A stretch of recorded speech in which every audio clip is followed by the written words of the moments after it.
Assalamualaikum warahmatullahi wabarakatuh. Perkenalkan, nama saya Salsa Rahma Mutiara Dewi. Saya mahasiswa semester 1 dari Prodi Tarjamah. Di sini saya akan mempresentasikan mata kuliah Nahu yang berjudul Cara Mengenali Fungsi Sintaksis dengan Perspektif Nahu Linguistik.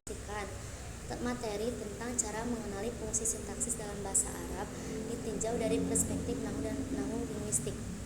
Melalui pembahasan ini, kita akan melihat bagaimana ilmu Nahu tidak hanya mempelajari kaidah gramatika, tetapi juga ilmu Nahu berhubungan erat dengan kajian linguistik modern. Sini ada latar belakang. Sintaksis dalam bahasa Arab adalah cabang ilmu yang mempelajari susunan kata menjadi kelompok kata, klausa, dan kalimat serta hubungan antara unsur-unsur dalam kalimat tersebut. Sintaksis bahasa Arab sangat erat kaitannya dengan ilmu Nahu yang mengatur hubungan antar kata dalam kalimat serta perubahan baris akhir kata yang mempengaruhi fungsi sintaksis kata itu sendiri seperti subjek, objek, predikat, subjek, predikat, objek, dan keterangan. Sintaksis secara umum adalah cabang linguistik yang mempelajari bagaimana kata-kata disusun menjadi frasa, klausa, dan kalimat. Dalam bahasa Arab, ilmu yang mempelajari hal ini dikenal sebagai ilmu Nahu. Nahu memiliki peran penting karena mengatur posisi dan fungsi kata dalam kalimat melalui sistem i'rab, yaitu perubahan harokat di akhir kata. Fungsi ini sangat menentukan apakah sebuah kata berperan sebagai subjek, predikat, objek, atau keterangan. Jadi, memahami sintaksis dalam konteks bahasa Arab berarti juga memahami bagaimana i'rab bekerja secara sistematis.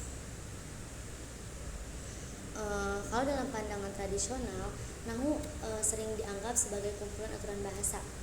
Namun dalam pandangan linguistik modern, Nahu justru dilihat sebagai deskripsi struktur dan sistem relasi makna antar unsur kalimat. Tanda i'rab, misalnya, tidak hanya menunjukkan gramatikal, tetapi juga makna antar kata. Jadi Nahu dan linguistik itu saling melengkapi. Nahu menjelaskan tentang struktur, sedangkan linguistik menjelaskan fungsi dan maknanya.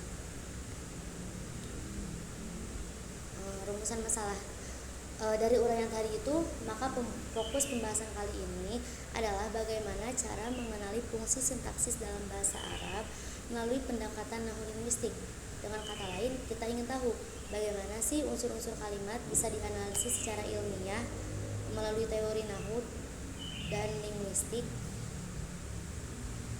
Kemudian di sini ada penjelasannya. Jadi di sini ada jumlah ismiyah dan jumlah fi'liyah. Dalam bahasa Arab ada dua jenis struktur kalimat utama. Yang pertama itu ada jumlah ismiyah. Apa itu jumlah ismiyah?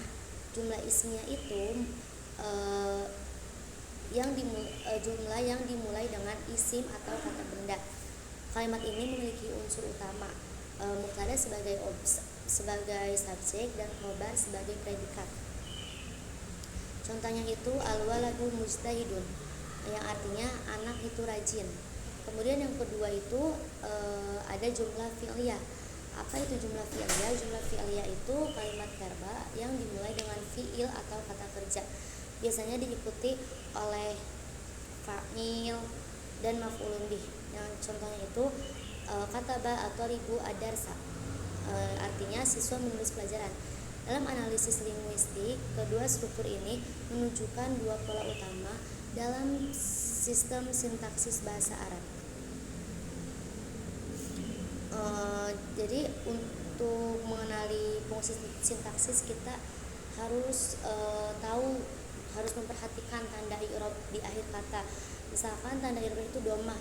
Nah, domah itu biasanya menunjukkan fa'il atau subjek. Kemudian ada fatah.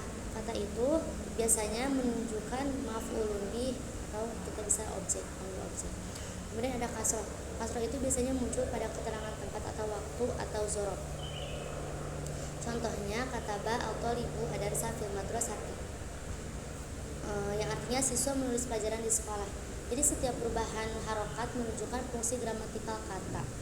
Dalam linguistik ini tuh disebut morfosintaksis, yaitu tanda bunyi yang menunjukkan fungsi dalam kalimat. Kemudian ada penjelasan lagi. Jadi dalam ilmu nahu unsur-unsur kalimat Arab itu dibagi ke dalam beberapa kategori utama. Yang pertama itu, kategori pertama itu ada fa'il atau bisa kita sebut dengan pelaku ya, yaitu kata yang melakukan tindakan. Kemudian ada maf'ul atau objek, yaitu kata yang menerima tindakan. Kemudian ada zorob. Zorob itu menunjukkan waktu atau tempat. Mubtada dan khobar itu yaitu pembentuk kalimat nominal, sedangkan naibul fa'il itu pengganti subjek dalam kalimat pasif. Jadi semua unsur ini saling berkaitan dan saling berhubungan untuk membentuk struktur sintaktik yang utuh. Jika dilihat dari pendekatan linguistik, nahu dapat dipahami sebagai sistem struktur sintaktik dan relasi semantik. Artinya setiap unsur kalimat memiliki posisi dan makna yang saling mendukung. Struktur dasar dalam analisis linguistik ini biasanya digambarkan sebagai SPOK, yaitu subjek, predikat, objek, dan keterangan. Namun dalam bahasa Arab urutan ini bisa fleksibel karena fungsi ini ditentukan oleh i'rab, bukan posisi. Hal ini menunjukkan bahwa bahasa Arab sangat sistematis dan logis dalam penyusunan kalimatnya.